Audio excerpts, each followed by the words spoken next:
ఇలాగూ సెలవిచ్చాను, నేను మిమ్మల్ని ఐగుప్తులో నుండి రప్పించి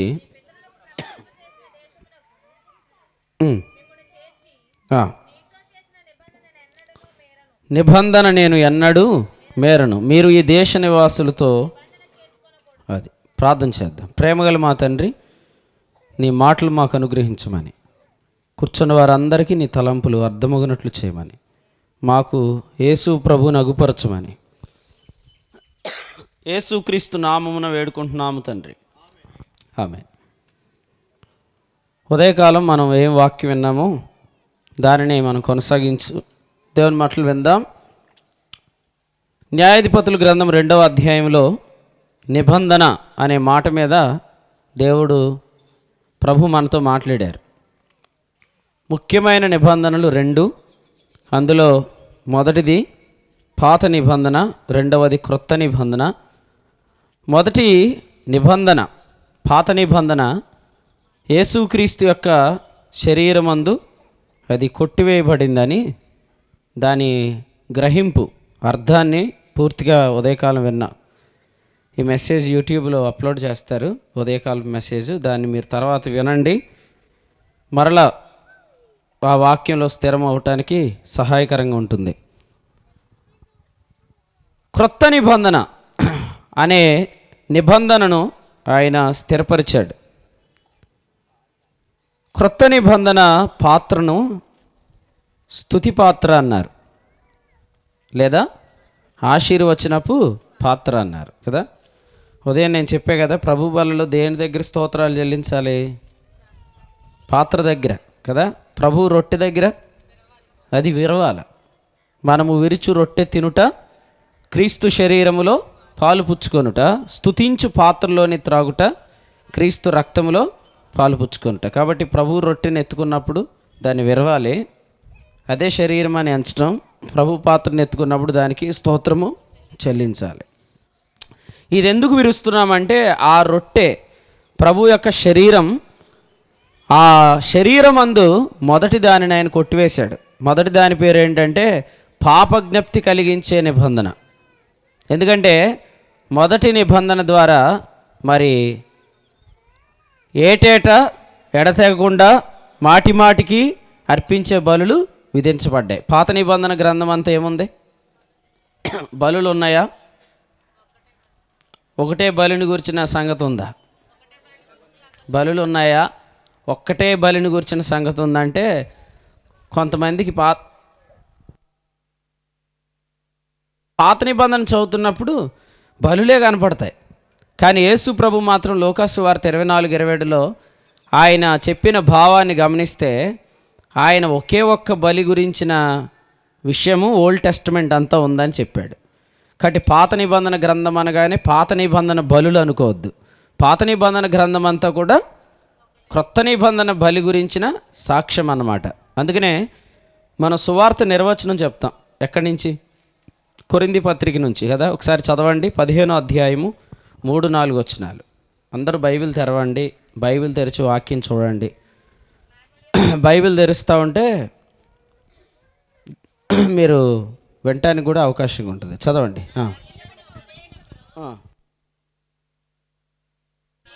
అదేమనగా, లేఖనముల ప్రకారము క్రీస్తు మన పాపముల నిమిత్తము మృతి పొందెను, సమాధి చేయబడెను, లేఖనముల ప్రకారము 3వ దినమున లేపబడెను కదా. ఇక్కడ వ్రాయబడిన బలి ఎవరిది? యేసుక్రీస్తు బలి. ఈ బలి దేని ప్రకారం జరిగింది?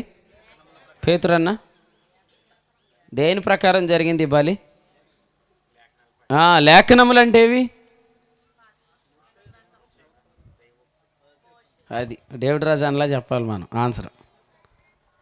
పాత నిబంధన గ్రంథం కదండి. అంటే ఇప్పుడు యేసుక్రీస్తు బలి అంతా దేని బట్టి జరిగింది? లేఖనముల ప్రకారం. గ్రంథపు చుట్టలో నన్ను గూర్చి వ్రాయబడిన ప్రకారం, మోషే ధర్మశాస్త్రంలోను ప్రవక్తల గ్రంథములలోను కీర్తనల గ్రంథములోను నన్ను గూర్చి వ్రాయబడిన ప్రకారం 24:44. కాబట్టి దయచేసి ఏదో మనం జనరల్గా మాట్లాడకూడదు. పాత నిబంధన గ్రంథంలో పాత నిబంధన, క్రొత్త నిబంధన గ్రంథం కొత్త, అట్లా లేదు, అలా లేదు. మీరు కావాలంటే రోమపత్రిక 3వ అధ్యాయము 22 చదవండి. రోమీలకు రాసిన పత్రిక 3వ అధ్యాయము 21, 22 2 వచనాలు చదవండి. తీసి చదవండి. రోమపత్రిక 3వ అధ్యాయం 21, 22.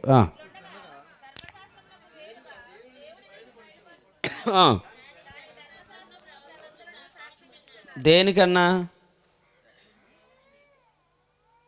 మళ్ళీ చదవండి. మరి మీరు చదివి మీరు చెప్పకపోతే మీరు చదవాల. మళ్ళీ చదవండి.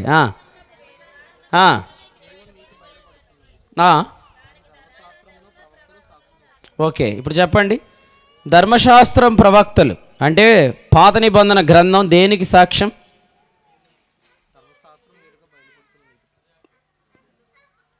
మీరు ఒక్కళ్ళు చెప్తున్నది ఆన్సర్, నా వైపు మళ్ళీ చదువుతున్నారు మీరు. నేను చెప్తే ఇప్పుడు చెప్తారేంటి? మీరు మళ్ళీ చదవండి, 21 చదవండి, మనసు పెట్టండి.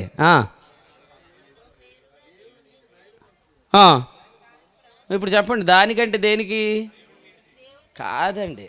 ధర్మశాస్త్రమునకు వేరుగా నీతి అనే విషయానికి justification apart from the law. ధర్మశాస్త్రానికి వేరుగా నీతి కలుగుతుందనే విషయానికి ఓల్డ్ టెస్టమెంట్ సాక్షి. ధర్మశాస్త్రం అంటే ఏంటి? అక్కడ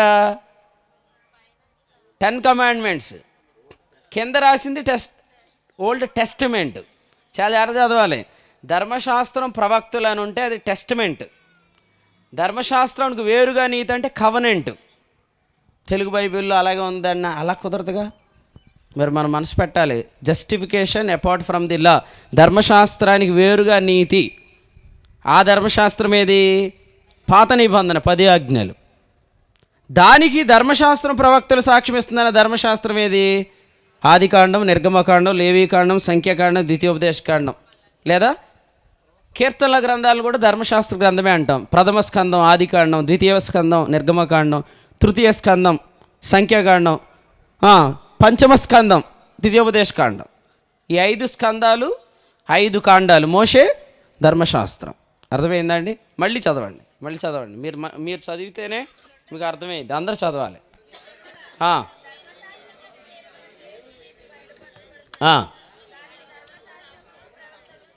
ఇప్పుడు చెప్పండి, ఓల్డ్ టెస్టమెంట్ కనిపించిందా మీకు? అక్కడ ఎన్నో వచనంలో ఉంది? 21లో ఉంది. ఓల్డ్ కవనెంట్ కనపడిందా? అది ఎక్కడ ఉంది? అదే 21లోనే ఉంది. Very good. అది మీరు అక్కడ రాసుకోండి. ఓల్డ్ కవనెంట్ అనేది ఓల్డ్ టెస్టమెంట్ 2 రాయాలి. పాత నిబంధన గ్రంథం. గ్రంథములో ఉన్న సాక్ష్యం ఏంటి పేతురన్న? గ్రంథములో ఉన్న సాక్ష్యం. నన్ను అడగకూడదండి, నేనే కన్వీనర్ అంటే మరి నాకు ఎలాగ జరిగింది, మరి ఏం చేస్తాం?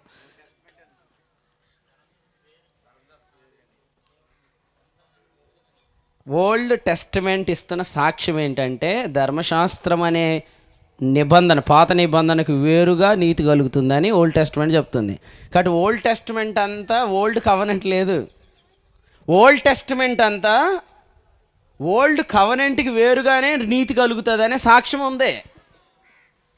మళ్ళీ చదవండి, 22 చదవండి. ఇప్పుడు ఏది? ఏటో దానికంటాడు, మళ్ళీ అది అంటాడు కదా. మరి మనం మనసు పెట్టకపోతే మరి చిన్నప్పటి నుంచి ఎందుకు చదివించారు మన ఇంట్లో? నౌన్ అంటే ఏంటి, ప్రొనౌన్ అంటే ఏంటి? నౌన్ అనేది తెలుగులో ఏమంటాం? నామవాచకం. ప్రొనౌన్ అంటే సర్వనామం. నామవాచకం ఏది ఇందులో? 21లో ధర్మశాస్త్రం నాకు వేరుగా నీతి నామవాచకం. సర్వనామం ఏది? దానికి. దేనికి? దానికి అంటే దేనికి? ధర్మశాస్త్రానికి వేరుగా నీతి కలిగిద్ది అనే దానికి ధర్మశాస్త్రం ప్రవక్తలు సాక్ష్యం ఇస్తున్నాయి. ఇప్పుడు చదవండి నెక్స్ట్. అది ఏది? అబ్బే అది సూర్యబాబు అన్న, ఇప్పుడు నువ్వు మెలకువలో ఉన్నావు. స్తోత్రం, వచ్చాడు. దేవుని నీతికి ధర్మశాస్త్రానికి వేరుగా కలుగుతుంది అన్నాడు చూసారా నీతి. ఆ నీతి యేసుక్రీస్తునందలి విశ్వాసం మూలంగా కలుగుతుంది. అంటే యేసు ప్రభుని నమ్మితేనే నీతి కలుగుతుంది అనే చెప్పేది ఓల్డ్ టెస్టమెంట్. ఏంటి ఓల్డ్ టెస్టమెంట్లో యేసు ప్రభు ఉన్నాడా? ఉన్నాడు. ఓల్డ్ టెస్టమెంట్లో యేసు ప్రభు ఉన్నాడు అని తెలియకుండా చదివితే ఓల్డ్ టెస్టమెంట్ మత గ్రంథం అయిపోద్ది. బైబిల్ మత గ్రంథం కాదు. This is the book of faith. It is not related to religion. ఇది మత గ్రంథంగా. మతం అంటే ఏంటి? నేను ఏమి చేయాలి? మతం. విశ్వాసం ఏంటి? దేవుడు ఏం చేశాడు. నేనేం చేయాలి అనేది మతం, దేవుడు ఏం చేశాడనేది విశ్వాసం. నేనేం చేయాలనేది బైబిల్లో మీకు దొరకదు. దేవుడు ఏం చేశాడనేది మీకు దొరుకుతుంది. దేవుడు ఏం చేశాడో మనకు అర్థమైతే ఆయన మన ద్వారా జరిగించేదే దేవుని పని. కాబట్టి వినండి,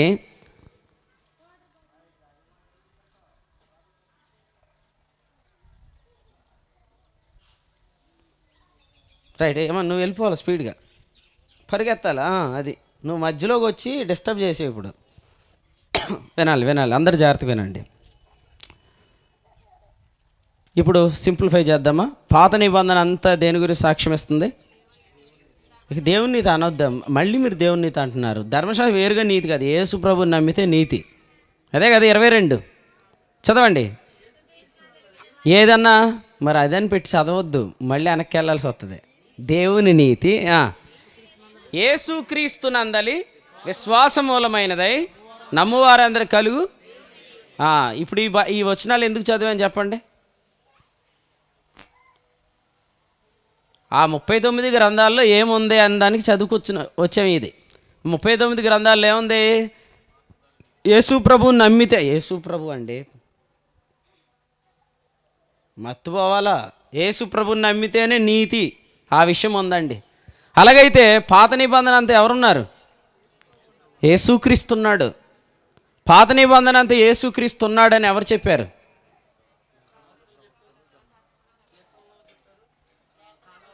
సూపర్, యేసు ప్రభువే చెప్పాడు. అది కూడా చెప్పండి సార్. మీరు ఏం చెప్పాలి? లేఖనములన్నిటిలో నన్ను గూర్చి, గ్రంథపు చుట్టలో నన్ను గూర్చి. కాబట్టి నేను పాత నిబంధనకి వెళ్ళి తండ్రిని వెతుకుతాను, సువార్తలో కొడుకుని వెతుకుతాను, పత్రికల్లో ఆత్మని. అది కాదు. బైబిల్ అంతా యేసు ప్రభుని వెతకాలి. బైబిల్ అంతా పరిశుద్ధాత్మ ద్వారా వెతకాలి. ప్రభువుని చూసినప్పుడల్లా ఆయనలో తండ్రిని చూడాలి. కాబట్టి యేసు ప్రభుని ఎప్పుడు చూసినా మనకు దేవుడు ఏమైపోతాడు? వెంటనే తండ్రి. యేసు ప్రభు కనపడకపోతే దేవుడే. దేవుడే అయితే మనము దేవునికి దూరస్తులం.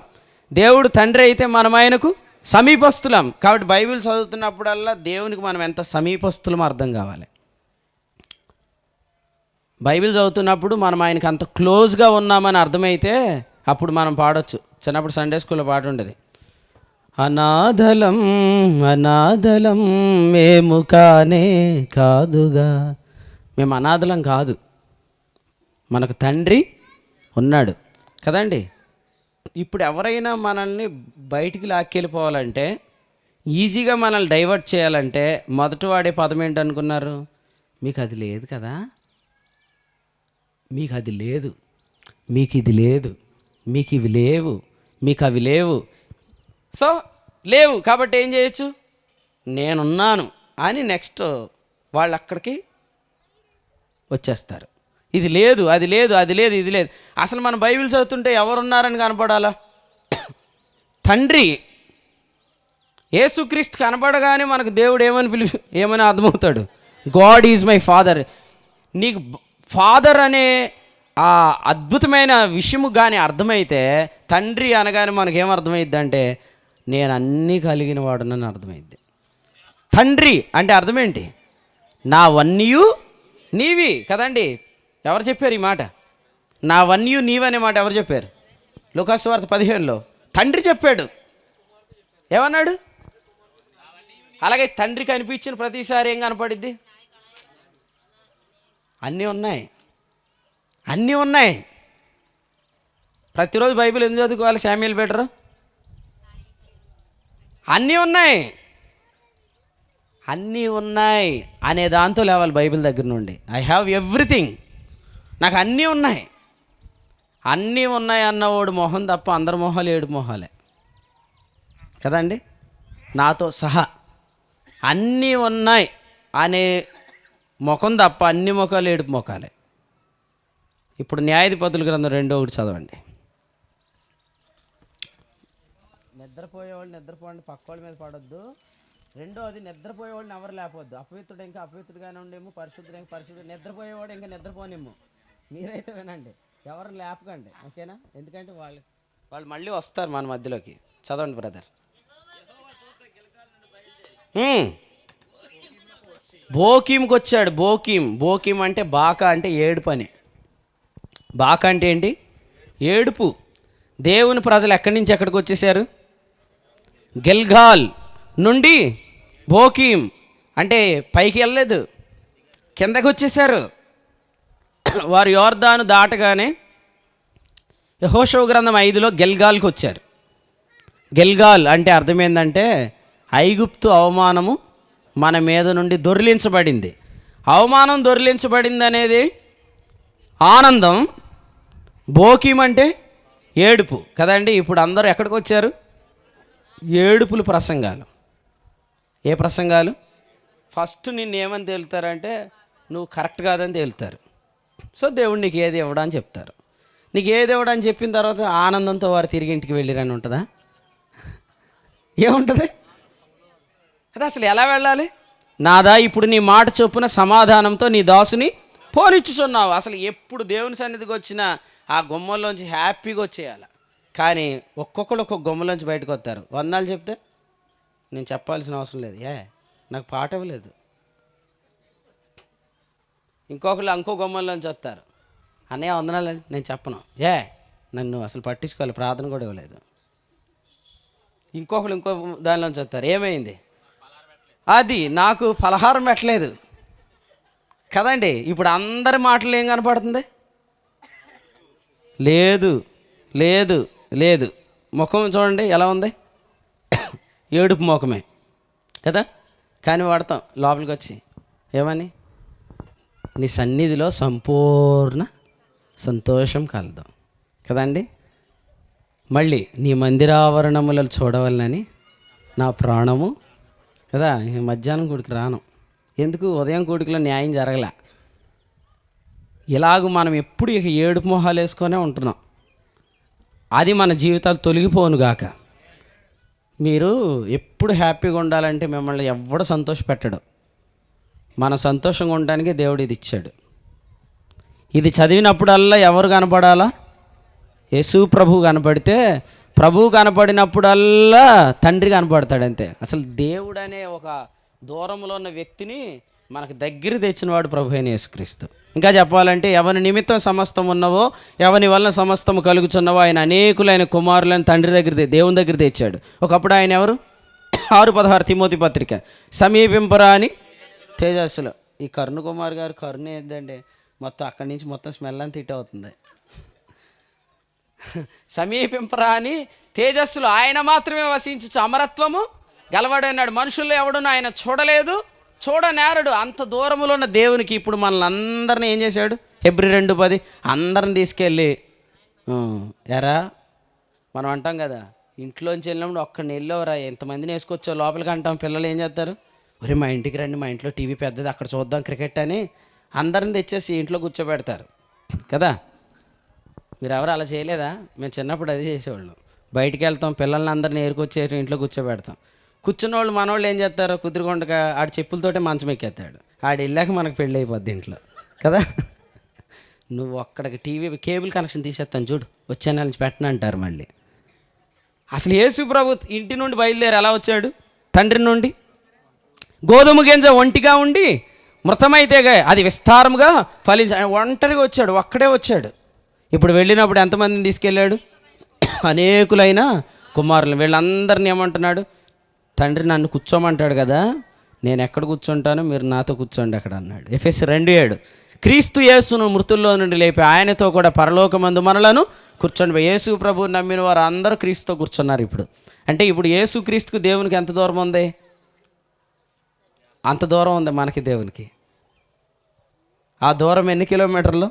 0. ఇప్పుడు దేవుడు మనకు దూరముగా లేడు. దేవునికి స్తోత్రం. ఇప్పుడు మనం అసలు కూర్చొని లేవలేకపోతే కూడా దేవుణ్ణి ఏమంటున్నాం? నాయన పట్టేసిందయ్యా, నాయన కదండి. అసలు దేవుణ్ణి నాయన అంటే యూదుల భాషలో యోహాను 5:18 దేవదూషణ. ఒకప్పుడు దూషణ మనుషుడు దేవుణ్ణి నాయన అంటే, కానీ ఇప్పుడు దేవుణ్ణి ఏమంటున్నాం? అసలు బయట కూడా లోకంలో కూడా దేవుణ్ణి నాదా అని పిలుస్తారు, తండ్రి అని పిలుస్తారు. ఎక్కడి నుంచి వెళ్ళింది ఈ భావం? ఎక్కడిలోంచే వెళ్ళింది. ఇప్పుడు అక్కడ భావం ఉంది, ఇక్కడ ఆ భావం మిస్ అయిపోయింది కదా. ఇప్పుడు అసలు కృప అనే మాట ఎక్కడదే? కృప అంటే ఏంటి? 11 రోమాపత్రిక, అది కృపచేతనైన ఎడల క్రియల మూలమైనది కదా. అంటే కృప అంటే అది కర్మ సిద్ధాంతం కాదని, కర్మ కాదని. అసలు కర్మ లేనిది ఎక్కడ? క్రీస్తులోనే కదా. ఎందుకంటే కర్మ అంతా ఆయన చేశాడు, మనకు ఉచితంగా నీతి ఇచ్చాడు, రోమాపత్రిక 3:24. ఇప్పుడు కృప అనే మాట ఎక్కడికి వెళ్ళిపోయింది చెప్పండి?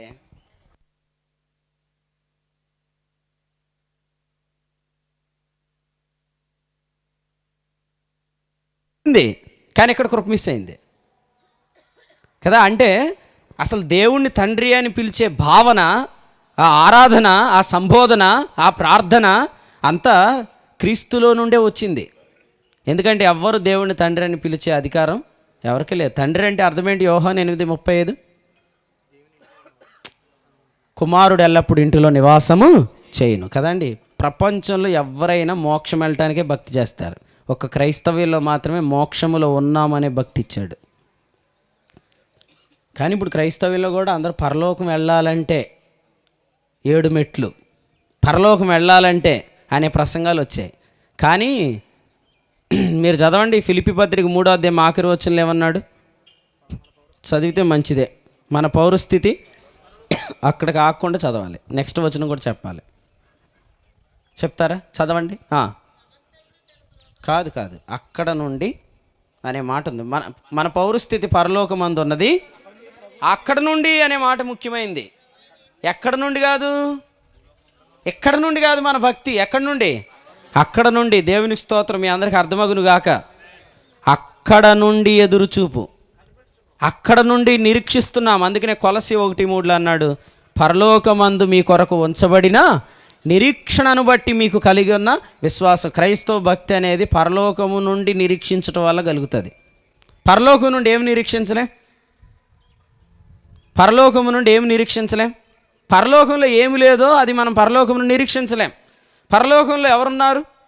అక్కడ క్రీస్తున్నాడు. క్రీస్తులో ఏమున్నాయి?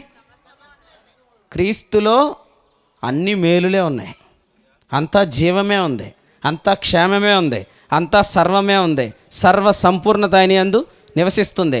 పరలోకము నుండి మనము జీవాన్ని నిరీక్షిస్తున్నాం, క్షేమాన్ని నిరీక్షిస్తున్నాం, మేలును నిరీక్షిస్తున్నాం, ఆశీర్వాదాన్ని నిరీక్షిస్తున్నాం. అక్కడ నుండి ఎందుకు నిరీక్షిస్తున్నాం? మన స్థితి అక్కడ ఉంది. అవునా? ఇప్పుడు మేము సౌజన్యాల ఇంట్లో ఉన్నామన్నమాట కదా. అది ఎవరి ఇల్లు కాదు, అది రాజుగారి ఇల్లు కాదు. ఇప్పుడు ఒకప్పుడు రాజుగారి ఇల్లు, సౌజన్య ఇల్లు. ఇప్పుడు శామ్యూయల్ గారి ఇల్లు, సౌజన్య ఇల్లు. స్థితి ఏమైంది? మారింది. ఇప్పుడు అమ్మాయి నిరీక్షణ కూడా అక్కడి నుండి ఉంటుందా, అక్కడి నుండి ఉంటుందా? ఎక్కడి నుంచి ఉండకూడదు. ఎక్కడి నుంచి ఇంకేంటి? ఇంటి నుంచి అయిపోయింది. ఆమెకు విడుదల వచ్చింది, ఇప్పుడు ఆ ఇంట్లో చేరింది. ఇప్పుడు అంతా నిరీక్షణ ఎవరి మీద పెట్టుకుంటుంది? తన పురుషుని నుండే కదా. అది మన పురుషుడు ఎక్కడున్నాడు? మన స్థితి ఎక్కడుంది? కాబట్టి మనం పరలోకం కొరకు కాదు, పరలోకము నుండి. క్రైస్తవ భక్తి పరలోకం కొరకు. Not for heaven, from heaven. We are working from heaven, not for heaven. పరలోకం కొరకు పని కాదు, పరలోకము నుండి పని. ఇదే మాట స్థిరపరుస్తున్నాడు. పేతురు 1:12 చదవండి. పేతురు మొదటి పత్రిక 1:12 చదువుతారా? అన్ని పనుల కన్నా గొప్ప పని ఏది? అన్ని పని కన్నా గొప్ప పని సువార్త ప్రకటన. ఆ పని కూడా ఎవరి ద్వారా చేయాలి? ఎక్కడి నుంచి? ఎక్కడి నుంచి వచ్చాడు ఆయన? అది పరలోకము నుండి పని అండి. క్రైస్తవ్యం అంటే ఏంటి? పరలోకము నుండి పని, పరలోకం కొరకు పని కాదు. మరి చేస్తే ఏంటి? చేస్తే ఉంది. మన డాడీ ఏదైనా చేస్తే డాడీ అవుతాడా? చేసినందుకు మన డాడీ ఏదైనా ఇస్తాడా మనకి? చేసినందుకు ఏమైనా ఇస్తాడు? ఇస్తాడు లేదా? నువ్వు 10th పాస్ అయ్యావు కాబట్టి నీకు సైకిల్ కదా ఒకప్పుడు. ఇప్పుడు 10th పాస్ అయ్యావు కాబట్టి బైక్. అంతేనా? మీలో ఎవరైనా నువ్వు 10th పాస్ అయ్యావు కాబట్టి నేను అప్పుడు డాడీ అవుతాను, అప్పుడు అక్కడ డాడీ అని పిలవద్దంటారా? కాదు కదా. ఈ డాడీ కంటే మంచి డాడీ అని ఎవరు చెప్పారు? ఆయనే చెప్పాడు. ఏమన్నాడు? మీరు చెడ్డవారై ఉండి మీ పిల్లలకు మంచి ఈవులను ఎరిగి ఉండగా మీ పరలోకపు తండ్రి అంతకంటే మంచి వాటిని ఈడా అన్నాడు. ఈ డాడీయే మనం ఫెయిల్ అయినా పాస్ అయినా నేను డాడీ అంటుంటే మనం మాత్రం ఏం చెప్తాం? నువ్వు పాస్ అయితేనే దేవుడు నీకు డాడీ అంటాం. అంటే ఇదంతా ఇక్కడి నుంచి వస్తుంది. వాస్తవం ఇక్కడి నుంచి ఏం చెప్తున్నాడు? మనం ఎప్పుడు బైబిల్ చదివినా మనకు దేవుడు తండ్రిగా ఆ క్లోజ్నెస్ అంతే. ఇప్పుడు ఎన్నో ఆఫర్లు ఉన్నాయి బయట, ఏ ఆఫర్ మనల్ని ఈడ్చుకెళ్ళకూడదు యేసుప్రభు నామంలో. ఎందుకంటే మన డాడీ కంటే బెస్ట్ ఆఫర్ ఎవరు? మనకెవ్వరు. ఎన్నో ఆఫర్లు ఉన్నాయి కదండి. అసలు కొంతమందికి ఈ ఆఫర్ సీజన్ వస్తే ఎంతో టెంప్ట్ అయిపోతారు. 3,000 అంట. ఎంతకి ఇస్తున్నారు? 50 రూపాయలకి ఇచ్చేస్తున్నారు. ఎక్కడ ఉంటుంది అది? పైన 3,000 ఉంటుంది, దాన్ని ఎలా కొట్టేస్తాడు, కింద 50 పెడతాడు. ఇక అంతే, టెంప్ట్ అయిపోతాం, తెచ్చుకుంటాం. తెచ్చిన కాడి నుంచి దాని మీద నమ్మకం ఉంటుందా? ఆయన 3,000 50 ఎలాగ ఇచ్చేసాడు కదా. అది వాడినంతసేపు ఛార్జింగ్ తొందరగా డౌన్ అవుతుంది. మేబీ ఇది ఎవడో వాడేసింది అయి ఉంటుంది. కానీ ఎటువంటి ఆఫర్స్కి కూడా మనము, ఎన్నో ఆఫర్లు ఉన్నాయి ఈ ప్రపంచంలో. నేనున్నాను అనేవాళ్ళు ఉన్నారు, మేము చూసుకుంటాం అనేవాళ్ళు ఉన్నారు, మేము చేస్తాం కదా అనేవాళ్ళు ఉన్నారు. ఇవన్నిటికీ మనము అటు ఇటు డైవర్ట్ అవ్వకుండా ఉండటానికి ప్రతిదినం బైబిల్ చదువుకుంటే అందులో మనకు ప్రభువు కనపడితే ప్రతిదినం మనకు తండ్రి ఉన్నాడు అనే అద్భుతమైన విషయం అర్థమవుతుంది. అప్పుడు మనం సమస్తము కలిగిన వారం అనేది వస్తుంది. సమస్తం కలిగిన వారు ఎలా ఉంటారు? నాలా మాత్రం ఉండరని అనండి, అనండి. నాలాగే ఉంటారనండి. పోనీ ఎస్, మీలాగే ఉందిరుగాక అందరూ. ఇంతకీ మీరు ఎలా ఉన్నారు? చాలా ఆనందంగా ఉన్నారా? దేవునికి స్తోత్రం. సమస్తానందం ప్రభు మిమ్మల్ని నింపునుగాక. విస్తారమైన నిరీక్షణ మీకు కలిగించునుగాక. విస్తారమైన నిరీక్షణ గలవారు అవ్వాలన్నాడు. ఇంకా ఎక్కువ అడగండి అంటున్నాడు. మీరు అడిగిన దానికంటే, మీరు ఊహించిన దానికంటే అత్యధికంగా చేయ శక్తి గల దేవుడు అంట. మనం ఎక్కువగా అడగాలంటే, ఎక్కువ కోరికలు కలిగితే అడుగుతాం అనుకోకండి. అక్కడ ఏముందో చదవండి. ఎఫెసీ పత్రిక 3వ అధ్యాయం ఆఖరి వచనంలో, ఎఫెసీలకు రాసిన పత్రిక 3వ అధ్యాయము 20వ వచనం, మనలో కార్యసాధకమైన శక్తి చొప్పున వస్తుంది ప్రార్థన. కొంతమంది ఎక్కువ అడిగేస్తున్నారండి బాబు, ఎందుకంటే మీకు పిచ్చి పిచ్చి కోరికలు ఎక్కువైపోయినాయి, దేవుని మనం ఏది అడగకూడదనే బ్యాచ్ కూడా ఉన్నారు. కోరికలు ఎక్కువైతే ప్రార్థన బాగా చేస్తారని లేదు. ఇక్కడ ఏముంది? మనలో కార్యసాధకమైన తన శక్తి చొప్పున మనం అడుగుతాం. మా నాన్న ఎంత శక్తి గలవాడో నాకు అర్థమైనప్పుడు నేనేం చేస్తాను? మా నాన్న ఏది అడగాలో అదే అడుగుతాను. మా నాన్న పరిస్థితి చాలా చిన్నదన్నప్పుడు ఏం చేస్తాను? తక్కువే అడుగుతాను, అడ్జస్ట్ అవుతాను. ఇప్పుడు చెప్పండి, మన డాడీని మన పెద్ద అడగాల, చిన్న అడగాల? మన డాడీ ఎంత పెద్దోడో ఎంత గొప్పోడో తెలియాలి. అందుకనే 3వ అధ్యాయంలో ఈ వచనానికి పైన ఏమన్నాడు? 19, జ్ఞానానికి మించిన తెలుసుకోండి. దానికి ఏమున్నాయంటే 15 నుంచి 18 వచనాల్లో దానికి పొడుగు ఉంది, వెడల్పు ఉంది, లోతు ఉంది, ఎత్తు ఉంది. అది మనం తెలుసుకోవడానికే మనల్ని ఏం చేశాడంట? 2:7 పరలోకంలో పరలోకంలో అప్పుడే వెళ్ళిపోయి కూర్చుంటే ఏం చేస్తామండి అనేవాళ్ళు కూడా లేకపోలేదు. ఇప్పుడంతా మనం ఏదోటి చేసి అక్కడికి వెళ్దామండి, ఇప్పుడల్లా వెళ్ళి అక్కడ కూర్చొని ఏం చేస్తామంటారు. జనరల్ అయిపోయింది ఇప్పుడు. వాక్యం కాదు, ఇప్పుడు జనరల్గా మాట్లాడేస్తున్నారు. ఎలాగంటే మీ లెక్క ప్రకారం ఇప్పుడు వెళ్ళి కూర్చున్నాం అనుకోండి, అక్కడ కూర్చొని ఏం చేస్తామండి? ఏం చేస్తాం? వాక్యం చదవండి. అక్కడ కూర్చొని దేవుడు ఎంత శక్తిమంతుడో చూపిస్తాడంట. నువ్వు తెలుసుకోవాలంటే ఖచ్చితంగా కూర్చోవాలి. అన్న జూమ్ మీటింగ్లో వీడియో ఆఫ్ చేసుకునే అవకాశం ఇమ్మని అడిగారు ఇందాక ఒకళ్ళు. ఎందుకు? నేను పని చేసుకుంటే అనకూడదు. వాక్యం ఎలా వినాలి? లూకాసు వార్తలో మరియ ఏం చేస్తుంది? వాక్యం ఎలా ఉంటుంది? 10వ అధ్యాయం, ఆయన పాదముల యొద్ద కూర్చునే ఒక 1 అవర్ వర్క్ ముందే చేసుకోవచ్చుగా. లేదు, స్పెషల్ రిక్వెస్ట్ పెట్టుకొని తర్వాత ఆడియో వస్తుంది, అప్పుడైనా పెట్టుకొని కూర్చొని వినాలి. ఆయన మనల్ని పరలోకమంది ఎందుకు కూర్చుంటేనే నువ్వు తెలుసుకోగలవు. కూర్చున్నాను అని నమ్మితేనే తెలుసుకోగలవు. కూర్చుంటాను అనే భావంతో ఉంటే నీకు ఏది తెలియబడదు. కాబట్టి మనం తెలియని వాటి మీదకి రాళ్ళు ఇసిరెత్తనం, అవి తగలవు. మనం ఖచ్చితంగా తెలుసుకోవాల్సింది కూర్చొనే తెలుసుకోవాలి. మళ్ళీ చెప్తాను. ఎఫెసీ పత్రిక 2వ అధ్యాయంలో ఏం చెప్పాడు? 3వ అధ్యాయంలో ఏమన్నాడు? తెలుసుకోమన్నాడు. తెలుసుకున్న దాన్ని బట్టి నువ్వు అడుగు, అడిగిన దానికంటే ఊహించిన దానికంటే చేస్తానన్నాడు కదా. మంచి మాట. మళ్ళీ చదువుదాం. ఎఫెసీ పత్రిక 2వ అధ్యాయం 6-7 వచనాలు చదవండి అమ్మా. 6. ఆయన మనకు చేసింది ఉపకారమా? ఏంటది? శిలువ కార్యం. ఈ శిలువ కార్యము ద్వారా ఇవేంటివి? ఆత్మకార్యాలు. కృపమహదేశ్వరం అంటే ఏంటి? ఆత్మకార్యాలు. ఒకటి క్రీస్తు కార్యం, రెండవ ఆత్మకార్యం. నా వైపు చూడాలి. క్రీస్తు కార్యము ద్వారా ఆత్మకార్యాలు. చెప్పండి. క్రీస్తు కార్యము ద్వారా ఆత్మకార్యాలనే అనుభవంలోకి వెళ్ళాలంటే 7వ వచనం, క్రీస్తు యేసుతో లేపి పరలోకమందు. ఇప్పుడు కూర్చోబెట్టింది ఎందుకు? ఆ క్రీస్తు కార్యము ద్వారా జరిగే ఆత్మకార్యాల్లోనికి నడిపించడానికి. ఆత్మకార్యాలు కూర్చుండి చేయాలి, క్రీస్తు కార్యం కూర్చోవటానికి. క్రీస్తు తన కార్యాన్ని మనం కూర్చోవడానికి చేశాడు. కూర్చున్న మన ద్వారా ఆత్మకార్యాలు జరుగుతాయి. ఆత్మకార్యాలే దేవుని పని. దేవుని పని ఎవరు చేయాలి? మనమే చేయాలి, కానీ ఆత్మ ద్వారా చేయాలి. మనం ఎప్పుడు చేయగలం? ఆత్మ ద్వారా. ఆత్మ ఎప్పుడు నడిపిస్తాడు మనల్ని? నువ్వు కూర్చున్నప్పుడే కదండి. నువ్వు కూర్చోడానికి కార్యం ఎవరు చేశారు? ఇప్పుడు మీకు ఒక ప్రశ్న అడుగుతాను. పరలోకంలో వెళ్ళటానికి పని అనే పాయింట్ మీరు పట్టుకున్నారనుకోండి, ఇప్పుడు మీరు ఏ పనికి రీప్లేస్మెంట్ చేస్తున్నారు? క్రీస్తు పనికి. క్రీస్తు పనిని మీరు ఎప్పుడైతే రీప్లేస్ చేస్తారో ఆత్మ మీలో పనిచేయడు. అందుకని ఆత్మ వివరిస్తే వచనాల భావం వేరుగా ఉంటుంది. మనం సొంత జ్ఞానంతో చెప్పేసినాయి. అందుకని ఇంతకుముందు మనం చెప్పేసిన వచనాల్లోంచి ఇప్పుడు మళ్ళీ ఆత్మ మాట్లాడుతున్నప్పుడు మనకేమైద్దంట? ఆనందం కల సిగ్గేసేస్తుంది రా బాబు. అప్పటి క్రియల వల్ల మీకు ఏమి ఫలం కలిగినో వాటిని వచ్చి మీరు ఇప్పుడు సిగ్గుపడుతున్నారు కారా కదండి. ఆ వచనంలో అని చెప్తే ఇది విషయం ఇదా, నేను అలా చెప్పేసాను, ఆ జనం ఎక్కడికి వచ్చారు వాళ్ళు వచ్చారు కాదు. నువ్వు అలా చూసేటప్పుడు వాళ్ళు నీ మొహంలో కూడా చూస్తారు. ఎలాగా పేతురు, నీవు నన్ను ఎరగవని ముమ్మారు పలుకుతావు అన్నప్పుడు యేసుప్రభు శిలువ కార్యంలో బిజీగా ఉన్నాడు అనుకున్నాడు పేతురు. ఇంతకీ పేతురు అబద్ధం ఆడగానే ఎవరి వైపు చూశాడు?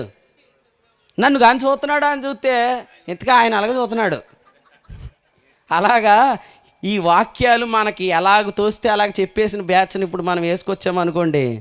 అందుకని ఒక ఆయన నిర్ణయం చేసుకున్నాడు, నేను ఎక్కడికి వెళ్ళినా సేవకుడిని వెళ్తాను, సంఘాన్ని తీసుకెళ్ళను. ఎందుకంటే అంతకుముందు నేను చెప్పిన ప్రసంగాలు ఎన్నోళ్ళు ఉన్నారు కదా, వీళ్ళు వచ్చిన వెంట తర్వాత ఎవరిని చూస్తారు కదండి. అందుకనే మంచి ఆలోచన అది. ఏం పర్లేదు, మనం కూడా ఇందులోంచి ఎన్నెన్నో వ్యాఖ్యానాలు చేశాం, కానీ ప్రభు దిద్దుబాటు జరిగించాడు. అందరిలో దిద్దుబాటు జరిగించును గాక కదా. దేవునికి స్తోత్రం. అసలు మనకి నేత్రాలు ఎలాగైపోతాయంటే కూర్చుండబెట్టెను అన్న తర్వాత ప్రింటింగ్ మిస్టేక్ పడి ఉంటుందిరా. కూర్చుండబెట్టును, it's not past, it is future. రేపు యేసుప్రభు వచ్చి మన పరలోకంలో ఏం చేస్తాడు? రేపు పరలోకంలో యేసుప్రభు కూర్చోబెడతాడు వచ్చి అనే భావంతో మనం చదువుతున్నాం. కానీ పరలోకంలో మనల్ని కూర్చోబెట్టింది ఎవరు? క్రీస్తునే ఉందా? ఒకసారి మీరు చదవండి, మళ్ళీ పర్లేదు చదవండి. 2:7 చదవండి అమ్మా. లేపి అంటే ఇప్పుడు కూర్చొని పెట్టింది ఎవరు? తండ్రి. క్రీస్తుని ఎవరు లేపారో ఆయనే మనల్ని లేపి కూర్చోబెట్టాడు. దేవునికి స్తోత్రం. మీరు సిలువ వేసిన యేసునే దేవుడు క్రీస్తుగాను ప్రభుగాను లేపాడు. అపోస్తులు 2:33. ఆయన దేవుని కుడి పార్శ్వమునకు హెచ్చించబడి పరిశుద్ధాత్మను గుర్చిన వాగ్దానం తండ్రి వలన పొంది మీరు చూచు వినుచున్న దీనిని కుమ్మరించాడు. దేవునికి స్తోత్రం. అర్థమైందా? ఇప్పుడు అప్పుడే వెళ్ళిపోయి అక్కడికి వెళ్ళి ఏం చేస్తామంటే 6వ వచనం, తన కృపామహదైశ్వర్యాన్ని కనుపరుస్తాడు. అది కూర్చుంటేనే మనం వింటాం. ఓ మాట చెప్తాను ఇటు రామ్మా అని అంటే చెప్పండి వినపడుతుంది, చెప్పండి వినపడుతుంది అంటారు. సరే ఇంకా వినపడుతుంది అన్నది కదా అని చెప్తాము. అర్థమైందమ్మా అంటే ఏం చెప్పారు? అందుకే వచ్చి కూర్చో. ప్రభు కూడా మనల్ని ఏమన్నాడు? రండి మీరు క్రీస్తుతో కూడా వచ్చి కూర్చోండి, ఇప్పుడు నేను ఎంత శక్తిమంతుడినో చెప్తాను.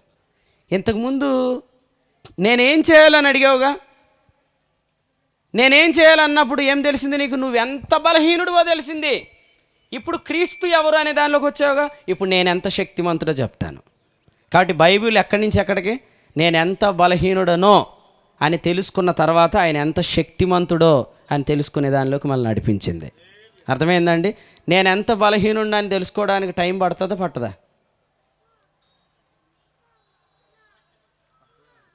నువ్వు బాగా పాడుతున్నావు అన్నారు, నిజంగా పాడతలేదు బాగా.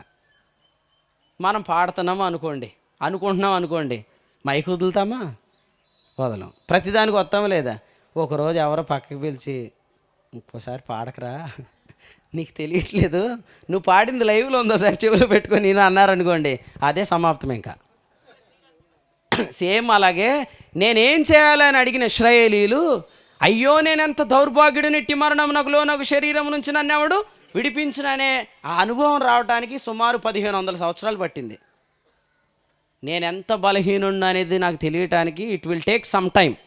కానీ దేవుడు ఆ టైంని అనుమతించి, అజ్ఞాన కాలములను దేవుడు చూచి చూడనట్టుకున్నాడు.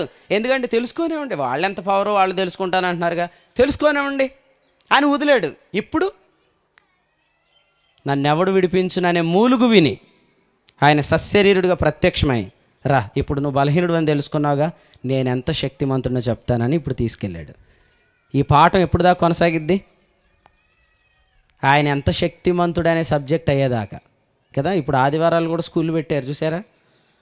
మా కార్ని డ్రైవ్ చేసే బ్రదర్ కూడా స్కూల్లో బస్ డ్రైవర్ అనమాట. నేను రావట్లే. ఎందుకు? ఆదివారం స్కూల్స్ పెట్టారు. ఎందుకు పెట్టారు ఆదివారం స్కూల్స్?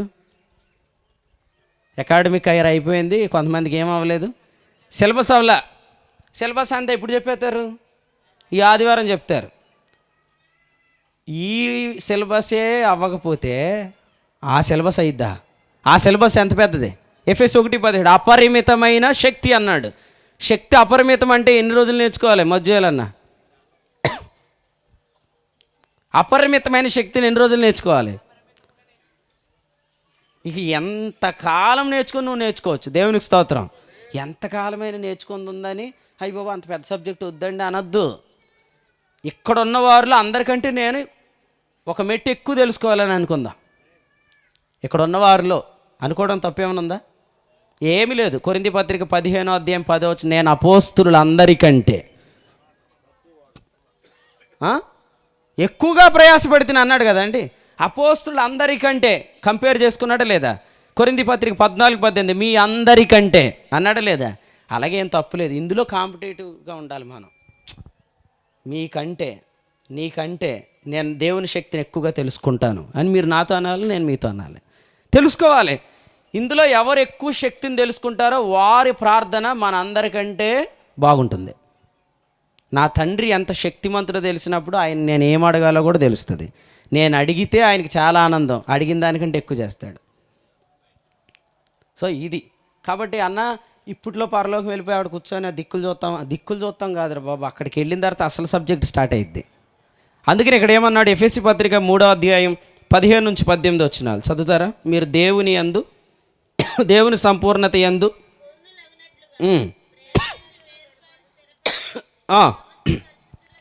ఎవరితో? ఇంతగా పరిశుద్ధులు ఎవరు? కూర్చున్నవారు. Very good. పరిశుద్ధులు ఎవరు?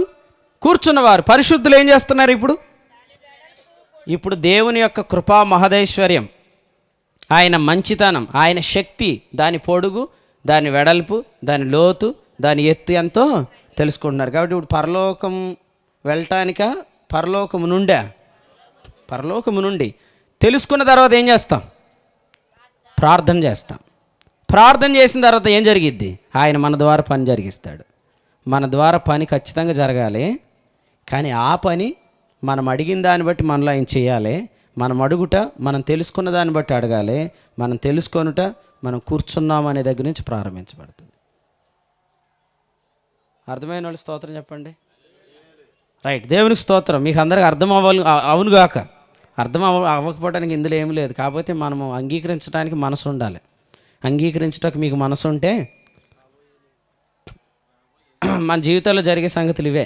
రాబోయేలి అతడే అంటే మన జీవితాల్లో జరిగే సంగతులు ఇవే. ఇదివరకు చూడని సంగతులే. కానీ ఇప్పుడు మనం అంగీకరించి తీరాల్సిందే. ఎందుకంటే మనం కొన్నిసార్లు దీనికి భిన్నంగా వెళ్ళిపోతున్నాం కాబట్టే మనం ప్రార్థన అంతానేమో ఆయనకి మనకు సంబంధం లేదన్నట్టు చేసి లాస్ట్లో యేసు ప్రభు నామములో అడుగుతున్నాం తండ్రి అంటాం. అసలు ఇప్పుడు ప్రార్థన ఏంటి? ఆయన నా తండ్రి, ఆయనతో నేను ఉన్నాను, ఆయన దగ్గర నేను కూర్చున్నాను అనే దానిలో నుంచి మనం ఆయనతో మాట్లాడుతున్నాం. ఇటు కృప ఇటు వివేకం ప్రభు మనకు కలిగించును గాక. లేదంటే ప్రభు మనల్ని ఏమని పిలుస్తాడు? గలతీ పత్రిక 3:1, ఓ అవివేకులారా మిమ్మల్ని ఎవడు భ్రమపెట్టాను. కాబట్టి ఈ మాటలు వింటున్న మనము ఆలోచన చేస్తే మనము ఎందుకు ఏడుస్తున్నాం చాలాసార్లు అంటే తండ్రి అనే భావం మనం దూరం అయిపోతున్నాం అన్నమాట. కానీ ఇక నుండి మీరు బైబిల్ చదివితే మీకు ఎప్పుడు ప్రభువు కనపడతాడు. ఎందుకంటే గ్రంథం అంతట్లో ఎవరున్నారు? యేసు ప్రభు. ఆయన ద్వారా జరిగిన ఆ పుణ్యకార్యం. అందుకనే కొరింథీ 1:2 అన్నాడు, నేను యేసుక్రీస్తును అనగా సిలువ వేయబడిన యేసుక్రీస్తును తప్ప మరి దేనిని మీ మధ్య ఎరుక్కుందునని నిశ్చయం చేసుకున్నాను అన్నాడు. అలాగ మనం బైబిల్ చదవాలి. సరే వినండి, ఇప్పుడు యేసుక్రీస్తు ప్రభు పుట్టినప్పుడు తూర్పు దేశపు జ్ఞానులు వచ్చారు కదా. వారు రాగానే ఏమన్నారు? మత్తయి 2:2, యూదుల రాజుగా పుట్టినవాడు ఎక్కడ ఉన్నాడు అన్నారు. అంతేనా? మన భాషలో చెప్పండి, యేసుక్రీస్తు ఎక్కడున్నాడు అన్నారు. ఏ పట్టణానికి వచ్చి అడిగారు ఆ ప్రశ్న? యెరూషలేంకి. అంతే కదండి, యెరూషలేంకి. యెరూషలేం అనే పేరు ఎలా వచ్చింది? ఈరే షాలేం, ఈరే. ఈరే అనే పేరు యెహోవా ఈరే. యెహోవా ఈరే అనేది ఎక్కడి నుంచి వచ్చింది? కట్టెలు నిప్పొంది గొర్రెపిల్ల ఏది? ఇక అయ్యంత వద్దు, మీరు పాయింట్ దొరికా కూడా తూర్పు దేశ జ్ఞానంలో తిరుగుతారేంటండి. దొరికిందిగా. గొర్రెపిల్ల ఏది అనే ప్రశ్నతో యెరూషలేం పట్టణం వస్తే ఆ యెరూషలేంకి వచ్చి కూడా వాళ్ళు అడిగిన ప్రశ్న అదే. తూర్పు దేశపు జ్ఞానులు అడిగిన ప్రశ్న యేసుక్రీస్తు ఎక్కడ? అది మనకి నిప్పులు కట్టెలు కాదు, ముఖ్యమైనది ఏది? ప్రభు ఎక్కడ? బైబిల్ చదువుతున్నప్పుడు నిప్పులు దొరకగానే క్రైస్తవ వాతావరణం కాదు, కట్టెలు దొరకగానే క్రైస్తవ వాతావరణం. క్రీస్తు దొరకాల. వాళ్ళని ఏమని పిలిచాడు? మిగిలిన వాళ్ళు ఎవరు? ఒప్పుకోవాలంతే. యేసుక్రీస్తు ఎక్కడున్నాడు అనే దాని కొరకు కాకుండా నువ్వు దేని కొరకు బైబిల్ చదివినా మనం అజ్ఞానులమే. యేసు ప్రభు కొరకు మాత్రమే బైబిల్ చదవాలి. ఆదికాండంలో ప్రభు ఉన్నాడు, నిర్గమాలో ప్రభు ఉన్నాడు, లేవీలో ప్రభు ఉన్నాడు, సంఖ్యలో ప్రభు ఉన్నాడు, ద్వితీయోపదేశక ప్రభు ఉన్నాడు, లేఖనాలన్నింటిలో క్రీస్తు ఉన్నాడు. క్రీస్తు అను కుమారుణ్ణి మనం కనుగొన్న ప్రతిసారి, నేను తండ్రి కుమారుడను అని అర్థమైన ప్రతిసారి, నాకు అన్నీ ఉన్నాయనే భావం కలిగిన ప్రతిసారి, బాకాలో ఏమైద్దన్న జలమయంగా చేస్తారు. 84వ కీర్తన కదా, వారు బాకాలోయలో బడి వెళ్ళొచ్చు దానిని జలమయంగా చేస్తారు కదండి. అందుకని మనము వాక్యం ఎప్పుడు చదువుతున్నా సంతోషం కలుగుతుంది, అన్నీ ఉన్నాయనే అద్భుతమైన అనుభవం కలుగుతుంది. ప్రభుకు స్తోత్రం కదా. ఎందుకు పడుకుంటున్నావు తమ్ముడు అని అంటే ఏమంటా, రాత్రంతా నిద్రలే. ఆ లేదనే పదం పోవును గాక కదా. అన్నీ ఉన్నాయి, సమస్తం కలిగిన వారం. ఉన్నాయి అనుకోండి, అసలే ఇక వేరే అనుభవం మనకు కలగదు. మనం ఏది మాట్లాడితే అదే జరిగిద్ది కదా. మనం ఎవరి పిల్లలం? మాట్లాడితే కలిగిందని ఆయన పిల్లలం. యోహాను 1:1, ఆది యందు వాక్యం ఉండెను, వాక్యము దేవుని యొద్ద ఉండెను, వాక్యమే దేవుడు. ఆయన మాట్లాడితే కలిగింది. ఆయన పిల్లలు కూడా ఇప్పుడు ఏం చేయాలా? అధికారం పొందారు పిల్లలు, వారు కూడా మాట్లాడాలి. ఇక నుంచి మీ నాలుకలోంచి ఏం రావాలి? మనకు అన్నీ ఉన్నాయేంటండి బాబు, అసలు అన్నీ ఉన్నాయేంటండి అని రావాలా. కలిగిన వారము అని రావాలా. అంధకారంలో వెలుగు ఎంత ఉంది? ఏమీ లేదు. కానీ ఉన్నవాడు పలకగానే అది అక్కడ కలిగింది. లేదు అని చెప్పడానికి కాదు నేను ఇక్కడ తెచ్చింది, నీలో ఉన్నదాన్ని అక్కడ కలిగించడానికి ప్రభు ఇక్కడ తెచ్చాడు. కాబట్టి ఎక్కడికి వచ్చినా మన పని ఏంటంటే అక్కడ అన్నీ నింపుకొని వెళ్ళిపోవాలంతే. ఏది దొరికితే సంచులెట్టుకొని వెళ్ళిపోమనలేదు. అక్కడికి వచ్చి మీరు అక్కడ కలిగించాలి. ప్రభుకు స్తోత్రం. ఎఫ్ఎస్సి 1:23 చదువుదాం. ఎఫ్ఎస్సి పత్రిక 1:23 చదువుతారా? చదవండి. ఎఫ్ఎస్సి 1:23. ఉమ్. దేవునికి స్తోత్రం. ఆ సంఘమైన శరీరము సమస్తమును పూర్తిగా నింపుచున్నవాని సంపూర్ణ. మన ప్రభు పని ఏంటి? నింపుట. నీ పని ఏంటి? నింపుట. ఏది లేదో అది చెప్పొద్దు, నువ్వు అక్కడికి వచ్చి దాన్ని కలిగించు. వివాహానికి వచ్చాడు యేసు ప్రభు, అక్కడికి ఆల్రెడీ చాలామంది మంది వచ్చారు. ఎవరు లేదని చెప్పేవాళ్ళు. ఎవరు చూసినా ఏమంటున్నారు? ద్రాక్షారసం లేదు, ద్రాక్షారసం లేదు. కానీ ప్రభు ఏమన్నాడు? ఆ 6 రాతి బాణాలను నీళ్లతో నింపండి. ఇక్కడ నుంచి ఎలా ప్రార్థన చేసుకుందాం? ప్రభువా, నేను సమస్తం కలిగిన వాడను కాబట్టి నేను ఎక్కడికి వెళ్తే అక్కడ ఏది లేదో అది నా వల్ల కలుగును గాక. ప్రభుకు స్తోత్రం. వాడు వచ్చాడు మొత్తం అందరి మైండ్లు పాడు చేశాడు అన్నట్టు ఉండకుండును గాక. వాడు వచ్చిన తర్వాత మొత్తం అందరి ముఖాలు 7 ముఖాలు అయిపోయినాయి అన్నట్టు ఉండకుండును గాక. అతను వచ్చాడు, అందరి హృదయాలు ఆదరించాడు కదండి. ఫిలోమోనుకు రాసిన పత్రికలు ఏమన్నాడు? పరిశుద్ధుల హృదయములు నీ మూలముగా విశ్రాంతి పొందినందున నీ విషయమై నాకు విశేషమైన ఆదరణ కలిగను అన్నాడు. మన విషయంలో విశేషమైన ఆదరణ ఎప్పుడు కలిగిద్దంటే మన వల్ల హృదయాలు స్థిరపరచబడాలి, నెమ్మదిని పొందాలి, విశ్రాంతి పొందాలి. కాబట్టి న్యాయాధిపతుల గ్రంథం 2వ అధ్యాయం 1వ వచనం మనం పరిశీలిస్తే, ఆయన గిల్గాలు నుండి బోకీమునకు వచ్చాడు. ఆ బాకా అనుభవం ఏంటంటే మనం చూస్తున్నాము, లేదు అనే అనుభవం అన్నమాట. కానీ బైబిల్ గ్రంథం అంతా కూడా ప్రభువు ఉన్నాడు అనే గ్రహింపు మనకు వచ్చిన తర్వాత మనం చదువుతున్నప్పుడు మనం ఎంత ఎక్కువ చదువుతామో అంత తండ్రి అనే అనుభవంలోనికి మనం వచ్చేస్తాం. దేవునికి స్తోత్రం. ఓకే, మీరు ఎప్పుడైనా దేన్నైనా డిస్టర్బ్ చేయడానికి గల ముఖ్య కారణం మీ అసంతృప్తే. ఇది నేను చెప్పి ముగిస్తాను.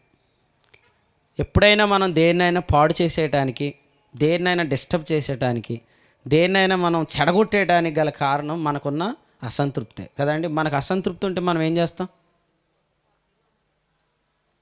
ఇంకిద్దరు ముగ్గురిని పాడు చేసేస్తాం కదా. మీకు ఏదైనా అసంతృప్తి ఉంటే మీరు ఏం చేస్తారు? డేవిడ్ రాజు అన్న చాలా ఆనందంగా అంటున్నాడు వాక్యం, నాకేం మండిపోతుంది. ఇప్పుడు నేనేం చేస్తాను? యాభయ్యా అంత ఆనందం వచ్చేస్తుందా నీకు వాక్యం? తెగ నువ్వెత్త వింటున్నావేంటి అంటాం. ఇది ఎలా ఉంది చెప్పండి? మరియా నన్ను విడిచిపెట్టినందుకు నీకు చింతలేదా? ఎవరికి చింత ఉండాలంట?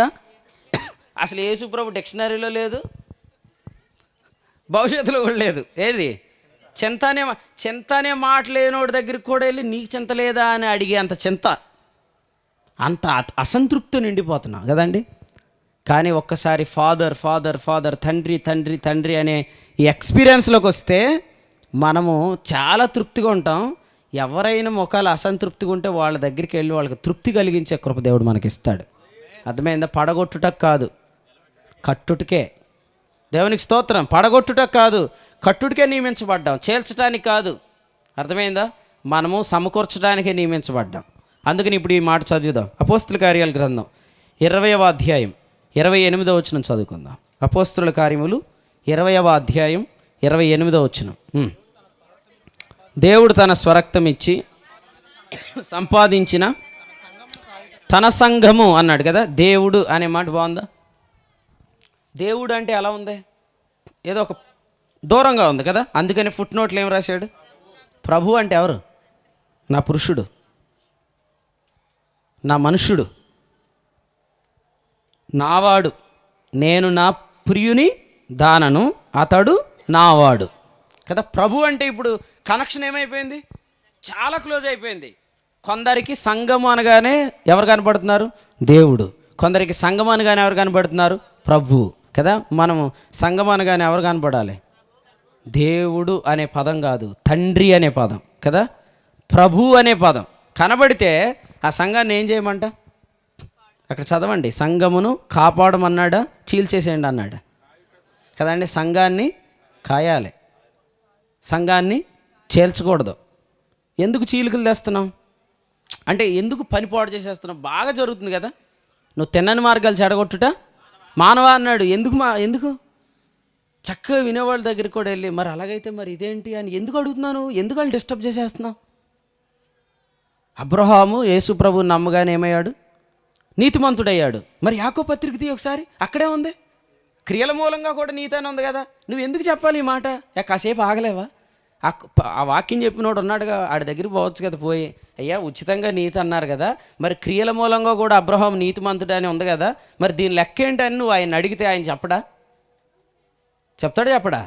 అప్పుడు ఏం చెప్తాడు? ఆదికాండం 15:6 దేవుని ఎదుట నీతి, ఆదికాండం 22 అబ్రహాము తన కుమారుని అర్పించింది సత్క్రియ, అది మనుషుల ఎదుట మీ సత్క్రియలు. కాబట్టి మనం ముందు దేవుని చేత అంగీకరించబడడానికి రక్షించబడ్డాము.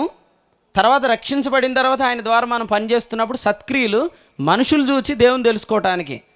మనుషుల సత్క్రియలు ఎవరి కొరకు అన్నాడు? తీతుపత్రిక 3:8, ఇవి మంచివియు మనుషులకు ప్రయోజనకరం. నువ్వు ఈ వచనం చెప్పి మనిషిని కలవరపరిచావుగా, ఇప్పుడు నెక్స్ట్ అంటాడు ఆ వాక్యం, ఓహో నన్ను ఏదో మోసం చేస్తున్నారు అనుకుంటాడు. అందుకనే ఏమన్నాడు? అపవాది కుమారుడా, సమస్త నీతికి విరోధి, నువ్వు తిన్నని మార్గాలు చెడగొట్టుట. ఎందుకు మనం తిన్నని మార్గాలు చెడగొడుతుంది తెలుసా? మనకి ఏడుపు మొహం వచ్చేసింది, ఆల్రెడీ అసంతృప్తి వచ్చేసింది కదండి. అసలు కొన్ని వచనాలంటే చాలామంది అసంతృప్తి నిండిపోతున్నారు. ఏ వచనాలంటే పరలోకంలో కూర్చున్నాం అనే మాట అనగానే అసంతృప్తి. అదేంటి ఇప్పుడు దాకా మనం చేసిందంతా వృధా అయిపోద్దా అనుకుంటున్నారు. అసంతృప్తి చెందాల్సినంత అవసరమే ఉంది. అర్థమవుతుందా అండి అందరికీ? ప్రభుకి స్తోత్రం చెప్పండి. నువ్వు చిన్నోడు బయటికి వెళ్ళిపోయాడు కదా, ఎవడు? చిన్న కొడుకు. వాడు ఎల్లు కాడి నుంచి నువ్వు ఎక్కడున్నావు? పెద్దోడు అంటే మీరు కాదు, పెద్ద పొరమాడు కాదు. పెద్దోడు అంటే పెద్ద కుమారుడు. చెప్పండి, పెద్దోడు అంటే ఎవరు? చిన్నోడు ఇంటికి వెళ్ళినప్పటి నుంచి పెద్దోడు ఎక్కడున్నాడు? మరి ఇంట్లో ఉండి నువ్వు హ్యాపీగా ఉండాలి కదా. నువ్వెందుకు అసంతృప్తితో నిండిపోయావు? నాకు ఒక మేకపిల్ల కూడా ఇవ్వలేదే అని ఎందుకు నిండిపోయావు నువ్వు? అర్థమైందా? అసంతృప్తి. ఈ అసంతృప్తి ఉన్న వాళ్ళు అందరి ద్వారా దేవుని పని పాడైపోద్ది. సో మనం అందరం ఫస్టే తెలుసుకోవాలి ఏమనంటే, మనం ఏడుపుతో ఉంటే భవిష్యత్తులో మన ద్వారా గొప్ప నష్టం జరుగుతుంది. కాబట్టి మనం ఎప్పుడు హ్యాపీగా ఉండాలి. అవసరమైతే మీ పక్కన జాయ్ అని పేరు పెట్టుకోండి. ఈసారి నుంచి ఎవరైనా పిలిచినప్పుడు కూడా జాయ్ అని పిలవమానండి, అప్పుడైనా గుర్తవుతుంది ఆనందంగా ఉండాలని కదా. చాలా విచారకరం, విచిత్రం ఏంటంటే ఏడుపు మొహం వేసుకొని ప్రభునందు ఆనందించండి ఎల్లప్పుడూ, మొహంలోనే మొత్తం ఏడుపు. వచనం ఎలా చదువుతాం? ఎల్లప్పుడూ ఏదండి. అందుకనే మన పేర్లన్నీ కూడా Barnabas Joy, Beracah Joy, Hebron Joy, అన్ని జాయ్లు పెట్టుకుంటే కనీసం కొందరని మనల్ని ఏమని పిలుస్తారు? ఒరే జాయ్గా ఇటు రారా అని పిలిచినప్పుడు, ఓ నా పేరు జాయ్, నేను ఆనందంగా ఉండాలి కదా కదా. ఇక నుంచి అందరూ జాయ్ అని పిలవండి. మీ పక్కనోడిని పిలవండి ఒకసారి.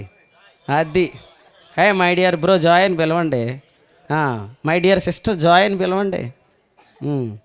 మీ వైపు ఏడు మొహంతో చూస్తే బోకీం కాదు నువ్వు అనండి. యు ఆర్ నాట్ బోకీం. నువ్వు బాకా కాదు, నువ్వు ఏడుపు కాదు కదా. బాకా చెట్టు ఉందా?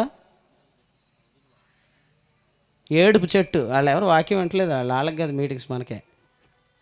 వాళ్ళు అడుగుతాను ఇప్పుడు రాత్రి మీటింగ్ పెట్టే వాళ్ళని అందరం రాత్రికి అడుగుతాను ప్రశ్నలు. ఏమని చెప్పకపోతే రాత్రి ప్రసంగం మీదే, నాది కాదు. అది ప్రభుకు స్తోత్రం. అసంతృప్తి మనలో ఉండకూడదు. ఎందుకంటే తర్వాత మనం ఏం చేస్తాం? ఏదైనా స్ప్రెడ్ అయిపోద్దండి. మనకు బాధ ఉంటే బాధని స్ప్రెడ్ చేస్తాం, మనకు ఆనందం ఉంటే ఆనందాన్ని స్ప్రెడ్ చేద్దాం. ఆనందాన్ని స్ప్రెడ్ చేయండి, అప్పుడు అందరూ నిర్మించబడతారు. అపోస్తలుల కార్యాలు 20:28, ఇది ప్రభువు తన స్వరక్తం ఇచ్చి సంపాదించిన తన సంఘం, దీనిని మనం ఏం చేయాలి? కాయాలి. దాన్ని మనకు చిన్నది ఇచ్చాడు, దాన్ని మనం పెద్దది చేయాలి. దాన్ని మనకు చిన్నది ఇచ్చాడు, దాన్ని మనము పెద్ద చేయాలి. మన హయాంలో కదండి, మా నాన్నగారు 2 సంఘాలు ముఖ్యంగా బాధ్యత కలిగి నడిపించేవారు. వారు తర్వాత ప్రభు పనిలో నేను వచ్చిన తర్వాత ఇప్పుడు దేవుడు వాటి సంఖ్య పెంచాడు. మన చేతిలోకి వచ్చే సంఘం సంఖ్య ఏమవ్వకూడదు, తగ్గకూడదు, పెరగాలి. అభివృద్ధి చెందాలంటే ఒకటే, ప్రభువు మన ద్వారా అందరి హృదయాలను ఆదరించాలి. అపోస్తలుల కార్యాలు 9:31, ఆదరణ కలిగినప్పుడు సంఘములు విస్తరించాయని కూడా ఉందిగా అక్కడ. క్షేమాభివృద్ధి పొందుచు విస్తరించాయి. దేవునికి స్తోత్రం. రైట్, ఇప్పుడు నేను మధ్యాహ్నం ఏ మెసేజ్ చెప్పాను 1 wordలో చెప్తాను. ఎందుకంటే అయ్యగారు వచ్చారు కాబట్టి ఒక మాటలో చెప్తాను. అయ్యగారు వచ్చారు మొదలెట్టండి అన్నట్టు ఒక్క మాటలో చెప్తానండి, అందరూ వినండి. సింపుల్ మెసేజ్, ఈ మధ్యాహ్నం మెసేజ్ ఏంటంటే లేఖనాలన్నింటిలో యేసు ప్రభు ఉన్నాడు. ఇది ఫస్ట్ పాయింట్, ఉదయకాలం వర్తమానం నుండి. సెకండ్ పాయింట్, నువ్వు బైబిల్ ఎప్పుడు చదువుతున్నా నీకు యేసు ప్రభు కనబడితే అక్కడ తండ్రి అనే భావం నీకు కలుగుతుంది. తండ్రి అనే భావం నీకు ఎప్పుడు కలిగినా, నెంబర్ 3, నువ్వు సర్వము కలిగిన వాడు అనే అనుభవం కలుగుతుంది. సర్వము కలిగి ఉన్నవాడును అనే అనుభవంతో మనం బైబిల్ దగ్గర నుంచి లేచి మన పనిలోనికి వెళ్ళాలి, లేదా గ్రంథము నుండి మనము మన పనుల్లోకి వెళ్ళాలి. సర్వము కలిగిన వారు అంటే మనకు బోకీం అనే అనుభవము రాదు. అది వస్తే 4వ మాట చెప్పాను, అది వస్తే మనం కట్టము, కూలుస్తాం, మనము సమకూర్చము, చెదరగొడతాం. మందను చెదరగొట్టు, చెప్పండి, పనికి మాలిన కాపరని ఉంది.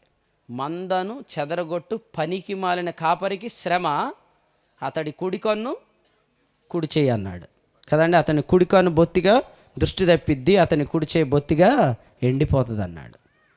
కానీ ప్రభు మనకి ఇచ్చిన భాగ్యం ఏంటంటే మనము మందను పెంచాలి, మందను పెంచాలి, సంఖ్య పెరగాలి, అనేక మంది చేర్చబడాలి. అద్భుతం ఏంది తెలుసా? అపోస్తలుల కార్యాలు 2వ అధ్యాయంలో ప్రభు అనుదినము చేర్చుచుండెను అనే మాట ఉంది. ఇప్పుడు మనం నెగిటివిటీలోకి వచ్చామని ఉదయం నేను పాయింట్ చెప్పాను, మీకు విన్నారా? ఉదయం వర్తమానంలో అంతే. ఇప్పుడు నెగిటివ్ మైండ్లోకి వచ్చింది.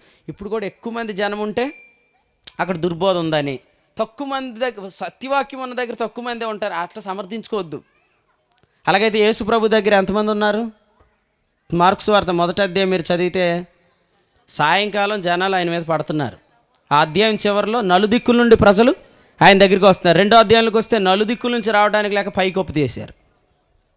అంతమంది ప్రజలు ప్రభువుని వెంబడించారు. కాబట్టి ప్రజ ఎక్కువ ఉంటే అది దుర్బోధ. దుర్బోధ ఉన్న చోట ప్రజలు ఉన్నారనేది నేను కాదంటలే, కానీ సత్యం దగ్గర ప్రజలు ఏమి ఉండరని మీరు అనుకోవద్దు.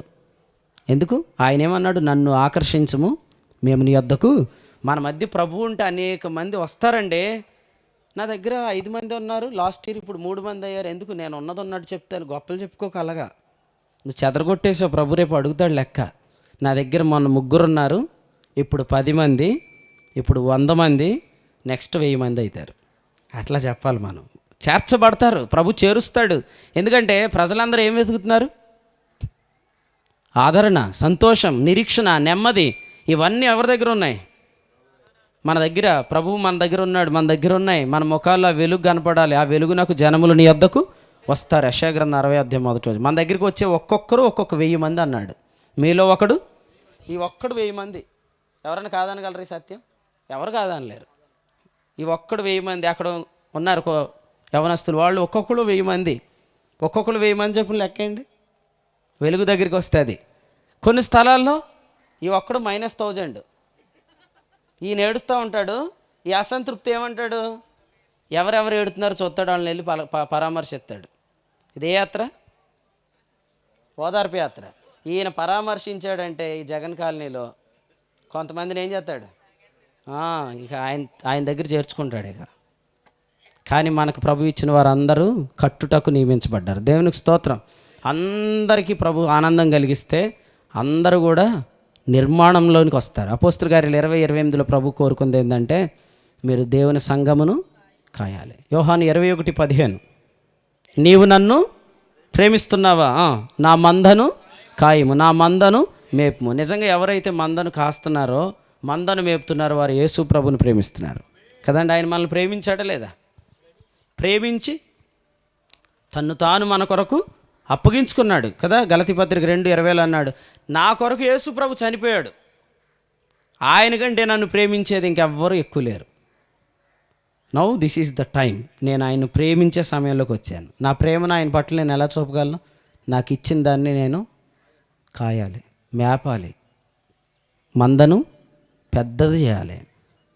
నా తండ్రి నాకు అప్పగించినప్పుడు చిన్న మంద, అరణ్యముల చిన్న మందని ఎవరు వశం చేసితివి? నాన్న నీకు అప్పగించి చిన్న మందే, కానీ ఇప్పుడు ఇశ్రాయేలీలందరిపైన రాజయ్యాడు. మేపింది ఎంతమందిని? కొన్ని చిన్న మంద, చిన్న గొర్రె మందని మేపాడు. ప్రభు ఇశ్రాయేలీల మీద రాజుగా నియమించాడు. ప్రభు నువ్వు ఊహించలేని స్థలాలను నిలబెడతాడు. తన పనిలో నిపుణత గలవాడిని నువ్వు తెలిస్తే అతడు అధికారులు ఎదుట నిలబడతాడు అన్నాడు. ప్రభు మనల్ని ఎక్కడికైనా తీసుకెళ్ళగలడు, ఎక్కడైనా నిలబెట్టగలడు, ఎక్కడైనా వాడుకోగలడు. కాదనుటకు వీలు లేని వాక్యం ఇస్తాడు. ఎదిరించుటకు అనేకులు తర్కించారు కానీ అతన్ని ప్రేరేపించిన ఆత్మను ఎవరు ఎదిరించలేకపోయారు అన్నాడు అపోస్తలుల గారు 6 స్టెఫను విషయంలో. అటువంటి నడిపింపిస్తే దేవుడు ఎక్కడికైనా తీసుకెళ్తాడు. ఇదిగో నీ మేన నువ్వు నాకు ఇచ్చావు, నువ్వు పెట్టని చోట ఏరుకొనివాడు, విత్తని చోట కోయివాడు అని కఠినుడు అని ఎరిగి దాన్ని భూమిలో దాచానన్నాడు. ఎవడైనా మేన భూమిలో దాస్తే ఏమవుతుంది? అది అంతే ఉంటుంది. కొంతమందికి ఇచ్చింది అంతే ఉంది, డెవలప్మెంట్ లేదు. ఈ అబ్బాయి ఉన్నాడు కదా, ఆయన చేతికి అప్పగించినప్పుడు అది చాలా చిన్న పని, కానీ తను అన్నీ స్టడీ చేస్తాడు, అన్నీ నేర్చుకుంటాడు, జ్ఞానం సంపాదిస్తాడు, దాంతో దాన్ని నడిపిస్తాడు అన్నమాట. అలా ఉండాలి. నిజమేనండి, ఇది చాలా అద్భుతం. మాకు చాలామంది ఏం చెప్తారు తెలుసా, ఆ పిల్లోడు ఈయన ప్రశ్నలు అడుగుతాడు ఏంటంటే అన్నీ అడిగి తెలుసుకుంటాడు. ఏదో అది వచ్చేసి అలా పెట్టేసి ఏదో ఉందో అది ఇచ్చేయడం కాదు. నీ చేతికి దేవుడు ఒక పని ఇచ్చినాక దాన్ని ఏం చేయాలా? డెవలప్ చేయాలా. ప్రభు రేపొద్దుట బలా నమ్మకమైన మంచి దాసుడా, ఈ కొంచెములో నువ్వు నమ్మకము అనే మాట మనకు రావాలి. నీకు ఇచ్చింది కొంచెమే, కానీ దాన్ని డెవలప్ చేయాలి. దేవునికి స్తోత్రం. మీలో చాలామంది అలా ఉన్నారు. ప్రభుకి స్తోత్రం. మనల్ని అందరినీ ఇంకా ప్రభు బలపరచును గాక. నువ్వు నాకు అప్పగించినప్పుడు ఇదిగో ఒక మేన, ఇదిగో నేను దీనివల్ల ఇన్ని సంపాదించాను. రేపొద్దున అంత ధైర్యంగా మనం నిలబడగలమా? అలా నిలబడటానికి మనం సిద్ధపడదాం. మిగిలిన తలంపుల తర్వాత మనం ధ్యానం చేద్దాం. ముఖ్యంగా మనం అందరం ఆనందంగా ఉందాం. ఓకేనా? మళ్ళీ చెప్పనా, తూర్పు దేశపు జ్ఞానులు యెరూషలేముకి వచ్చినప్పుడు ఏమడిగారు? యేసు ప్రభువు ఎక్కడ? యెరూషలేం అనే పట్టణం చూస్తేనే మనకి ఏ పదం గుర్తొస్తుంది? ఈరే కదా. యెరూషలేం మోరియా పర్వతం, యెరూషలేం పట్టణం, సియోన్ పర్వతం కదండి. యెహోవా ఈరే. యెహోవా ఈరే అంటే అర్థం ఏంటంటే నాన్న గొర్రెపిల్ల. ఎక్కడ ఒక కొడుకు వాళ్ళ నాన్న అడగాల్సిన ప్రశ్న, ఒక కొడుకు వాళ్ళ అమ్మను అడగాల్సిన. సమూయేలు హన్నాను అడిగితే ఏమంటాడు? ఎందుకు మమ్మీ చాలా కాలం నుంచి ప్రభు ప్రత్యక్షత లేదంటే ఇక్కడ ప్రభు ఎందుకు కనపడలేదు అని వాళ్ళ మమ్మీని అడిగితే, వాళ్ళ మమ్మీ ఏకాబోధ్ దినాలు రా, ప్రత్యక్షత తరచుగా తటస్థించట్లేదు, కానీ ఇదిగో నువ్వు పరిచర్య చేయాలి, నీ దినాల్లో తిరిగి ప్రభావము ప్రత్యక్షత తిరిగి వెనక్కి రావాలి. ఒక నాన్న అమ్మను అడగాల్సిన, ఒక కొడుకు అమ్మను అడగాల్సిన ప్రశ్న, ఒక కొడుకు నాన్నను అడగాల్సిన ప్రశ్న, జ్ఞానులు వారిని అడిగిన ప్రశ్న, యేసు ప్రభువు ఎక్కడున్నాడు? మనం కూడా అలా అడగాలి. ఓకేనా? నపుంసకుడు ఫిలిప్పుని ఏమన్నాడు? ప్రవక్త ఎవరిని గూర్చి చెప్తున్నాడు? తన్ను గూర్చియా వేరొకను గూర్చియా? దయచేసి నాకు తెలుపు. ఎవడైనా నాకు త్రోవ చూపుకుంటే నేను ఎలా గ్రహించగలను? వెంటనే అతడు రథం ఎక్కి కూర్చొని అపోస్తులు 8:35 లేఖనముల ప్రకారము యేసును గూర్చిన సువార్త ప్రకటి. ఈ లేఖనములో ఉన్నది యేసు ప్రభువే. అలాగూ మీరు అడుగుదురుగాక, మీ పిల్లలు అడుగుదురుగాక, నీ భర్త అడుగుదురుగాక, నీ భార్య అడుగునుగాక. ఏమడగాలి? అందరం ఇప్పటి నుంచి అడగాల్సిన ప్రశ్న ఏంటి? Where is Jesus? యేసు ప్రభువు ఎక్కడున్నాడు? యేసు ప్రభు దొరికితే నాకు తండ్రి దొరుకుతాడు, తండ్రి దొరికితే నాకు అన్నీ ఉన్నాయనే ధైర్యము, సంతోషము. అప్పుడు మనము ఎంత సంతోషంతో ఏం చేస్తాం? కట్టడానికి వెళ్ళిపోతాం, ఏడిస్తే కూల్చడానికి బయలుదేరతాం. కడదామా కూలుద్దామా? మీ అందరినీ కట్టడానికి దేవుడు వాడుకోను కాక. కడదాం. గండ్రేడ్లో మరి వర్తమానం విన్న మీ అందరూ వెళ్ళిన తర్వాత మీ ద్వారా పని ఇంకా డెవలప్ అవ్వాలి. దేవుడు మీకు ఇచ్చింది నిర్మించాలి, అవి అభివృద్ధిలోనికి ఖచ్చితంగా రావాలి. యేసు ప్రభు ఎక్కడని తూర్పు దేశపు జ్ఞానులు అడగగానే వారు అడిగిన ప్రశ్నకు వెంటనే మేకా గ్రంథం వారి దగ్గరికి తేబడింది. మనం కూడా యేసు ప్రభు ఎక్కడ అని అడిగితే దేవుడు ఇంతవరకు మనం చదవని భాగాలు కూడా మన దగ్గర ఓపెన్ చేస్తాడు. ఇర్మియా గ్రంథం నేను ఇంతకుముందు ఎప్పుడు ధ్యానించలేదు, దేవుడు నీ కొరకు దాన్ని తెరిచి తినిపిస్తాడు. యెహెజ్కేలు గ్రంథం నేను ఎప్పుడు ధ్యానం చేయలేదు, దాన్ని తెరిచి ఆ గ్రంథాన్ని నీకు తినిపిస్తాడు. అది నీ నోటికి ఎంతో మధురంగా ఉంటుంది. దేవుడు అలాంటి గ్రంథాలు మనకు అందించాలి. ప్రభువుని గురించి మనం ఇంకా తెలుసుకోవాలి. ప్రభు అందుకే మనల్ని పరలోకమందు కూర్చుండబెట్టాడు. ఈ విషయాలు ప్రభు మీకు మరింత తేటగా నేర్పించునుగాక. ఈ తలంపులు ప్రభు మన వినికిడిలో దీవించునుగాక. ప్రేమగల మా తండ్రి, మీకు వందనాలు చెల్లిస్తున్నాము. చాలామంది సంతోషంగా ఉన్నారు, వారి ద్వారా నీ పని జరుగుతుంది. కొందరు కొన్ని అసంతృప్తులతో ఉన్నారు, వారి ద్వారా నీ పని నాయన మరి ఇప్పటికే బేటలు తీరి నాయన చీలికల వైపుగా వెళ్తుంది. అట్టి వారికి తృప్తి కలుగునుగాక, అట్టి వారికి సంతోషం కలుగునుగాక. వారి అసంతృప్తి యేసు ప్రభు నామములో జీవం చేత మృంగివేయబడును గాక. ఆనందంతో బయలుదేరి గొప్ప కార్యాలు జరిగించే కృప మాకు దయచేయమని ఆత్మ సహాయం ఇచ్చి మీరు ఇచ్చిన వర్తమానాన్ని, ఉదయం వర్తమానం, మధ్యాహ్నం వర్తమానంలో మీరు చేసిన సహాయానికి స్తోత్రాలు, తిరిగి రాత్రి కొరకు సిద్ధపరచమని యేసు ప్రభు పేరట స్తోత్రించి ప్రార్థించి వేడుకుంటున్నాము తండ్రి. ఆమెన్. అందరికీ వందనాలండి. ప్రభు మిమ్మల్ని అందరినీ దీవించును గాక.